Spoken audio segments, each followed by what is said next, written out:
Bonjour tout le monde. Dans cette vidéo, je vais aborder les 13 erreurs à éviter après une rupture amoureuse. Donc, on sait tous que c'est un sujet qui est délicat à aborder, mais crucial, à savoir donc les erreurs surtout à ne pas faire après une rupture amoureuse. Une séparation, malheureusement, ça peut chambouler, je le sais, je le vois tous les jours dans mes coachings quand vous m'appelez, et du coup, vous poussez finalement à faire des choses sous le coup de l'émotion, et ce sont malheureusement souvent des choses qui vous amènent à aggraver la situation plutôt que l'améliorer. Alors avant de commencer, sache qu'en complément de cette vidéo, je t'ai laissé la possibilité d'avoir accès à un mail gratuitement dans lequel je te donne 5 raisons pour lesquelles les ex reviennent toujours. Tu vas voir qu'il y a peut-être des exemples dans lesquels tu vas te reconnaître et il y a en effet des facteurs qui amènent des ex à revenir. Donc très simple, pour y avoir accès, une fois que tu auras terminé de visionner cette vidéo, j'ai laissé le lien dans la description en dessous de cette vidéo et tu verras que ça peut peut-être t'amener finalement à te reconnaître selon les situations. Si tu me découvres sur cette chaîne YouTube, je suis donc Christelle Lepage, je suis spécialisée en dynamique amoureuse, experte en reconquête. Je suis là pour t'aider à garder un peu de lucidité, à t'orienter en te donnant des conseils dont je me sers et qui fonctionnent du coup durant mes coachings téléphoniques pour te faire également bénéficier de l'expérience finalement des retours des personnes qui vivent des situations comme la tienne. Je tente du coup de décrypter mes conseils, de donner de l'analyse un maximum pour que tu réussisses à t'approprier finalement au mieux mes conseils dans ta situation. C'est pour ça que si ce n'est pas déjà fait, je t'invite fortement à t'abonner à ma chaîne. Tu peux également cliquer sur la petite cloche des notifications, très pratique, ça te permettra en fait d'être averti à chaque nouvelle sortie de vidéo et donc de ne louper aucun conseil. Première erreur à ne pas faire donc après une rupture. Donc c'est sans doute la première erreur que tout le monde veut faire, c'est celle d'envoyer un message, appeler ou même se pointer chez son ex juste après la rupture. Sauf que c'est une mauvaise idée. Pourquoi? Très simple, parce que tu es encore en plein dans l'émotion et agir maintenant pour en fait tout simplement te faire dire ou faire des choses que tu regretterais plus tard. Pour l'instant, la meilleure chose à faire, c'est de prendre du recul, de laisser passer un peu de temps pour que tes émotions retombent. J'ai pas dit pour autant que tu devais fixer une deadline de 1 mois ou partir dans un silence radio, surtout moi qui ai horreur de ça, mais c'est juste un laps de temps qui va te permettre finalement à toi, à ton ex également, de ressentir éventuellement un petit peu un manque d'une certaine façon, c'est-à-dire quelque chose qui va permettre d'amener tout le monde finalement à se refroidir, à redescendre sur terre et donc à réfléchir sur ce qui s'est passé là précédemment. Deuxième erreur, toujours aussi courante, envoyer des messages à répétition. Multiplier les messages ou les appels, c'est clairement étouffant pour ton ex, même si ton intention c'est de clarifier souvent la situation, je le vois par expérience, le besoin de la discussion ultime, le besoin de savoir pourquoi on en est là, le besoin de comprendre, le besoin de se justifier, bref, ou même de montrer pour certains d'entre vous finalement que vous tenez encore à votre ex, ça peut vite être perçu comme une forme de harcèlement, c'est ça qu'il faut faire attention. Et puis, c'est une façon aussi, des fois inconsciemment ou consciente de votre côté, de chercher à se rassurer. Si j'écris des textos à mon ex, c'est qu'il y a encore un contact, si j'ai encore une emprise sur lui, c'est encore la preuve que mon ex peut aussi me répondre. Donc, ça me rassure. Et en fait, au final, ce n'est pas une bonne interprétation et l'analyse est fausse parce que plutôt que d'attirer ton ex à toi, plutôt que de garder un contact avec ton ex, tu vas mettre tout en place pour qu'il s'éloigne et qu'il ait envie finalement de couper les ponts. Troisième erreur, j'y suis pas mal confrontée aussi dans mes coachings, c'est d'utiliser les réseaux sociaux pour exprimer finalement ta douleur. C'est quand on va publier des citations un peu mélancoliques, des photos tristes aussi ou des messages assez passifs, pour certains des fois agressifs sur les réseaux sociaux. Donc là, c'est un mauvais plan parce que tu vas renvoyer une image à ton ex qui n'est pas forcément bonne et tu vas aussi finalement te retrouver face à quelqu'un qui ne va pas te voir comme quelqu'un qui va de l'avant ou comme quelqu'un qui est en mesure quand même de se gérer aujourd'hui, mais plutôt quelqu'un qui est ou hargneux ou dépressif ou au bout de sa vie et malheureusement, ça ne va pas jouer en ta faveur. Il faut comprendre que très souvent, je le vois parce que je vous fais parler, en coaching, c'est clair, c'est souvent pour attirer l'attention en fait que tu vas en arriver là, mais finalement tu risques plus d'agacer ton ex. Ton ex, c'est pas de la déduction ça aussi, c'est vraiment du vécu des personnes, je le répète, qui se sont mis ensemble, où je questionne, du coup je vais demander, s'il te plaît Sophie, demande à ton ex, voilà, quand il s'est passé ça, qu'est-ce qu'il avait ressenti, voilà. Et souvent c'est les mêmes mots, mon ex était agacé, mon ex me disait que quand il avait vu ce type de publication, il avait qu'une envie, vraiment, c'était de plus me calculer, de partir très loin. Donc c'est important vraiment de comprendre aussi que parfois toi tu es là pour attirer l'attention, ou tu penses peut-être même provoquer de la culpabilité chez ton ex pour qu'il revienne vers toi, et au final tu fais que lui confirmer que sa décision est bonne et ne pas lui donner envie de revenir vers toi. Quatrième erreur, parler de mal de ton ex. Alors moi j'ai souvent des personnes qui se défoulent en fait sur l'ex après la rupture auprès des proches, bon, sur les réseaux aussi, voilà, c'est pas forcément vulgaire, hein, j'ai pas non plus ces extrêmes, mais voilà, j'en ai beaucoup, c'est tentant et du coup c'est dangereux parce que ce sont des paroles qui peuvent venir par, finir par lui revenir, n'en doute pas, et puis forcément du coup créer des tensions supplémentaires encore plus grandes. Il faut que tu comprennes que si aujourd'hui tu es vraiment dans la posture de quelqu'un qui veut faire revenir son ex, il va falloir quand même garder tes chances de réconciliation. Donc tu vas devoir montrer que tu sais quand même rester mature et surtout respectueux ou respectueuse, hein, peu importe ta douleur. Cinquième erreur, tenter de rendre jalouse son ex. Tu te dis peut-être que sortir avec quelqu'un d'autre rapidement ou afficher une nouvelle relation va peut-être enfin piquer ton ex, mais ça c'est une stratégie, je peux te le dire, qui va facilement se retourner contre toi. Quoi qu'il advienne, dis-toi que ton ex, de toute façon, verra ça comme de l'immaturité ou de la provocation. Si ce n'est pas le cas, de toute façon, ça ne changera rien.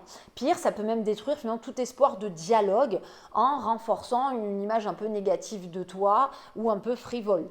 Alors, bien évidemment, si maintenant tu as rencontré quelqu'un, que ça se passe bien et que tu veux tenter ta chance, c'est un autre sujet. Mais t'inventer une vie ou faire en sorte de forcer le destin pour rencontrer quelqu'un rapidement pour justement provoquer ton ex ou pensant que ça va provoquer un déclic, fais attention, c'est pas un pari gagnant, je peux te le dire par expérience. Sixième erreur, celle-là je l'ai souvent pour ceux qui sont en grande détresse affective, avec des problèmes justement de dépendance affective. C'est te lancer dans une nouvelle relation par dépit. C'est-à-dire aller chercher du réconfort en fait dans une nouvelle relation juste pour combler le vide dans ta vie. Et ça, oui, forcément, c'est une très mauvaise idée puisque cette personne déjà risque de sentir qu'elle est un petit peu utilisée. Et puis toi, finalement, tu resteras bloqué, sache-le, dans tes émotions liées à ton ex. Parce que si aujourd'hui tu as envie de t'engager dans quelque chose d'autre pour oublier ton ex, il va quand même falloir passer par un processus de deuil avant d'imaginer t'épanouir ailleurs. Donc ça, c'est juste pour ceux qui pourraient regarder cette vidéo en pensant à l'hypothèse d'oublier leur ex en rencontrant le plus vite possible, en se mettant vite sur des réseaux sociaux. Il faut faire attention parce que souvent, c'est un contre-coup au contraire derrière qui va se produire et qui ne va pas du tout te faire du bien. Je le répète, je ne dis pas que si tu as la chance de tomber déjà sur quelqu'un là tout de suite d'attirant, il y a vraiment quelque chose de sincère qui se met en place, de ne pas y aller. Pourquoi t'en priver, hein, vous êtes séparés. Je dis juste de ne pas le faire par dépit. Donc c'est bien de prendre le temps finalement de te retrouver aussi avant de commencer une nouvelle histoire, si aujourd'hui tu y penses, pour avoir vraiment une relation saine. Parce qu'une relation saine, elle ne peut pas se construire en fait sur les ruines d'une autre relation. Septième erreur, t'apitoyer sur ton sort en public. Donc là, c'est pleurer sur ton sort, par exemple, devant tes amis, sur les réseaux sociaux. Ça peut sembler libérateur, hein, sur le moment, mais à long terme, en fait, ça nuit aussi à l'image que tu peux renvoyer. Là encore, il faut être dans la demi-mesure. Je ne suis pas en train de te dire que tu ne peux pas te confier, que tu ne peux pas choisir des amis intimes, faire une sélection intelligente de personnes avec qui tu pourrais confier justement tes ressentis. Je ne dis pas que tu n'as pas le droit d'être malheureux ou malheureuse. Je dis juste que t'apitoyer sur ton sort, qui est quand même très différent en public, peut s'avérer finalement peu propice pour toi, voire dangereux. Si j'évoque cette erreur, c'est pas par hasard, c'est parce que j'y suis confrontée pendant mes coachings et que j'ai des personnes qui ont besoin d'aller raconter aux beaux-parents, aux cousins, aux amis finalement communs, leur douleur, leur décrire comment ils se sont sentis abandonnés, sauf que finalement c'est pas très malin. Pourquoi? Parce que ton ex déjà pourrait te voir comme quelqu'un qui n'est pas capable certes de gérer ses émotions, mais qui peut-être aussi veut lui donner le mauvais rôle. Alors que bon, aujourd'hui, la logique, si vous devez vous réconcilier, il ne faut pas non plus que ton ex ait la sensation que tu es en train de l'incriminer sur tous les toits. Donc il vaut mieux finalement que tu montres aux autres personnes qui sont en mesure vraiment d'aller tout répéter que tu es fort, forte. Ça ne veut pas dire que tu dois dire que tu vis super bien ta rupture, mais pas t'apitoyer sur ton sort, que tu essaies de te prendre en main malgré la douleur, que tu tentes d'avancer, voilà, même si c'est dur, parce que c'est une attitude de toute façon qui sera bien plus attirante. Et puis un autre point, c'est aussi que quand des fois le mal est fait comme ça aux abords des amis, de la famille, de l'ex-famille, enfin la belle famille, l'ex-belle famille, quand c'est répété, si toutefois il se passait quelque chose où demain ton ex aurait l'envie de revenir vers toi, ton ex va y réfléchir à 14 fois parce qu'il aura peut-être la peur d'être jugé, ou il aura peut-être même des gens qui lui diront mais tu te rappelles de tout ce qui a été dit sur toi, enfin dans quel état émotionnel il ou elle était, enfin t'es sûr de ce que tu fais, t'es sûr que tu veux y retourner, enfin fais attention quand même, hein. Moi je suis pas sûre que ce soit forcément une bonne idée. Donc parfois en plus c'est des choses qui vont te tirer une balle dans le pied à long terme, parce qu'on peut comprendre que les gens, du coup, t'ayant vu t'apitoyer sur ton sort, être si malheureux ou malheureuse à une période, se demandent si vraiment c'est pas un risque que ton ex ait l'envie de se rapprocher de toi à nouveau. 8e erreur, croire que ton ex est tout simplement la seule source de ton bonheur. Alors je sais, penser que son ex est la seule personne qui finalement peut te rendre heureux ou heureuse, c'est mon quotidien parce que je le vois dans mes coachings, mais c'est mettre toute ta vie en fait entre les mains d'une seule personne. Et non seulement c'est pas possible de penser ça, en plus ça peut être étouffant pour ton ex, tu vas forcément le ressentir, mais au-delà de ça c'est même dangereux pour toi. Tu as le droit d'être malheureux aujourd'hui dans cette rupture, tu as le droit d'avoir donné une importance capitale à ton ex dans ta vie, mais ça n'empêche que tu es en mesure, même sans ton ex aujourd'hui, de passer aussi de bons moments en parallèle. Tu peux encore savourer une bonne série à la télé, un film au cinéma, un repas en famille. Pour ceux qui ont des enfants, profitez de vos enfants. Voilà, il faut faire attention de ne pas tout ramener tout le temps, dans tous les instants, le manque de l'ex. C'est dangereux. Il y a eu des moments où quand tu étais en couple, tu t'es bien rendu compte que tu passais de bons moments et ton ex n'était pas avec toi. Donc il va falloir aussi apprendre à se remettre dans l'instant présent pour se rendre compte qu'on est aussi en mesure, même si l'ex nous manque, de passer aussi de bons moments sans l'ex en parallèle. Je sais que je répète souvent, je sais que c'est agaçant parce que vous êtes dans une phase où c'est pas facile à entendre et que vous êtes tellement malheureux que voilà, tout est centré sur l'ex. Mais vraiment, le bonheur dépend avant tout en fait de vous, hein. Il faut se travailler sur soi pour découvrir parfois de nouvelles passions, pour se montrer capable aussi de s'épanouir indépendamment de la relation. Mais vraiment, c'est important de comprendre que ton bonheur dépend avant tout de toi finalement et de personne d'autre. Si aujourd'hui, après la séparation, tu t'aperçois que tu n'as plus goût à rien, peut-être que ça vaut le coup d'y travailler, de s'interroger sur ce point pour essayer, même si tu veux que ton ex revienne, de travailler sur ton développement personnel pour combler peut-être ce point-là, parce que c'est la preuve qu'il y a quelque chose qui ne va pas. 9e erreur, te négliger émotionnellement et physiquement. Donc là, après une rupture, c'est facile de tout laisser tomber. J'ai en l'occurrence des personnes en coaching qui perdent des kilos de façon astronomique, des 14 kilos. Moi, j'ai eu des 20 kilos de perte de poids en très peu de temps. Mais bon, en attendant, c'est vrai qu'il y a des choses qui ne se contrôlent pas, mais il faut quand même faire attention à soi, à sa santé. Donc se laisser aller, c'est aussi ne plus prendre soin de soi. Alors j'en ai qui me disent j'avais du poids en trop, donc ça tombe bien. Bon d'accord, mais enfin, il faut quand même faire attention, voilà, à veiller, à se prendre en main, à aller de l'avant, à peut-être faire attention à sa nourriture, voilà, à travailler quand même aussi sur son estime de soi, à se trouver beau ou belle le matin en se mettant devant sa glace, à pas penser que parce que l'ex n'est plus là, on se laisse aller, on n'a plus envie de s'habiller, on n'a plus envie de se préparer, de se maquiller. Il faut faire attention à ça. En plus, c'est quelque chose qui est très bénéfique pour ta reconquête amoureuse parce que ton ex, t'es pas à l'abri de le croiser ou t'es pas à l'abri d'avoir des gens justement qui vont faire les intermédiaires et qui vont raconter ça. Donc non seulement ça va te faire du bien, mais en plus ça ne peut que montrer à ton ex que tu es capable de rebondir et que ça n'empêche qu'aujourd'hui tu te prends en main.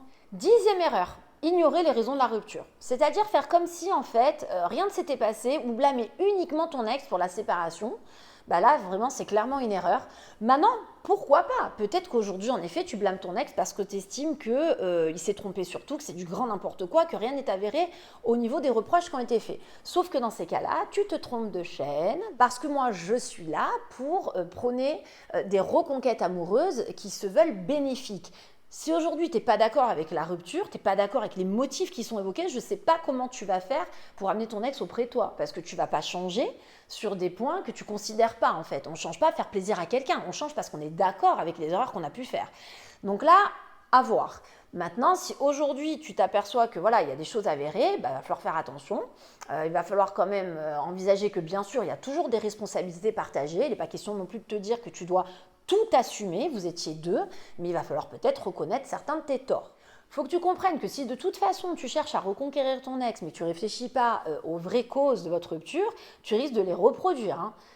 Et encore et encore. Donc reconnaître aussi ce qui n'a pas fonctionné forcément de ton côté peut que te permettre de grandir et de montrer à ton ex que tu es prêt aujourd'hui à évoluer. 11e erreur. Rester dans le déni, ça c'est l'erreur qui ne plaît pas vraiment, mais bon, il faut qu'on en parle. C'est refuser d'accepter la rupture en fait et espérer que tout va revenir comme avant sans aucun effort, par exemple. Et puis voilà, en se disant qu'on n'a que ça en tête. Donc là, c'est dangereux parce que c'est s'enfermer en fait dans une illusion. Oui, tu prends des risques aujourd'hui. Tant que ton ex n'est pas revenu, tu dois garder en tête que ton ex peut ne pas revenir. C'est pas vendeur ce que je dis, mais je m'en fiche. C'est une réalité, d'où l'importance de faire une reconquête amoureuse qui restera bénéfique quoi qu'il en soit pour toi. Maintenant, il faut comprendre que cette attitude d'acceptation aussi de la rupture est une façon aussi de t'amener à de meilleures chances de réussite. Pourquoi ? Parce que quand on comprend et qu'on accepte une rupture, c'est qu'on est d'accord sur le fait que de toute façon, la relation passée ne pouvait plus fonctionner. Donc on est d'accord qu'aujourd'hui, tout se soit arrêté. Donc on est d'accord qu'il y ait ce laps de temps pour tout revoir, pour s'aligner, pour tout remodeler et imaginer ensuite une toute nouvelle relation entre vous deux. Donc finalement, une acceptation de rupture, le fait d'accepter de perdre son ex tel qu'il est, c'est pas jouer avec les mots, hein, c'est une réalité d'une certaine façon, pour accepter que l'ex sera aussi différent, parce que l'ex a rejeté ce qui n'allait plus dans le passé. Donc c'est bien que l'ex est quelqu'un d'autre aujourd'hui, ne veut plus de tout ça. Et toi, si tu y retournes, et si ton ex revient, c'est que vous partez sur une relation qui sera forcément du coup différente. Donc il ne faut pas avoir peur non plus d'accepter qu'aujourd'hui, oui, ton ex t'a quitté, oui, tu as peut-être perdu ton ex pour le moment, oui, la relation passée est vraiment terminée, il faut en faire le deuil, et que maintenant, tu travailles en espérant d'obtenir une seconde chance de ton ex, mais en gardant à l'esprit que ça, il y a une partie à toi qui t'appartient et il y aura une autre partie qui n'appartiendra qu'à ton ex. Ça fait peur quand on l'entend et pourtant, c'est te donner des outils vraiment formidables pour justement gérer tes émotions et être encore plus productif ou productive dans ton avancée. 12e erreur. Perdre de vue tes propres objectifs, c'est-à-dire te focaliser uniquement en fait, sur ton ex, un peu ce que j'expliquais au préalable, c'est-à-dire que tu vas complètement oublier tes passions, tes ambitions, tes envies, tout ce qui faisait d'une certaine façon ta personnalité, parce qu'aujourd'hui tu es trop focus sur la reconquête de ton ex et sur sa perte. Donc là, il faut bien comprendre que en fait, tu existais avant cette relation, hein. Quoi que t'en penses, et au risque de te choquer, quoi qu'il arrive, tu continueras d'exister après. Donc il va falloir mettre ton énergie aussi dans tes projets personnels, dans ce que t'aimes, parce que t'en as besoin pour t'épanouir personnellement et pour devenir quelqu'un d'attirant aux yeux de ton ex. C'est ce qui va te permettre de te rendre plus fort, donc plus attirant certes, mais aussi te permettre de tenir le cap. Je le répète, une reconquête, c'est un marathon. Ça se fait pas en 3 jours. Surtout quand il y a eu vraiment une rupture qui a été costaud, avec des motifs avérés. Des relations qui ont été longues demandent du temps pour rattraper les choses qui se sont mal passées. Donc c'est pour ça que, attention aussi, de ne pas oublier qu'en dehors de ton ex, tu as eu une existence avant.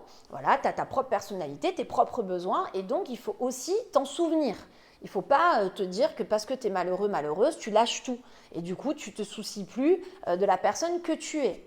Enfin, la 13e erreur, forcément l'une des plus importantes, mais tellement logique, ne pas montrer de changements concrets.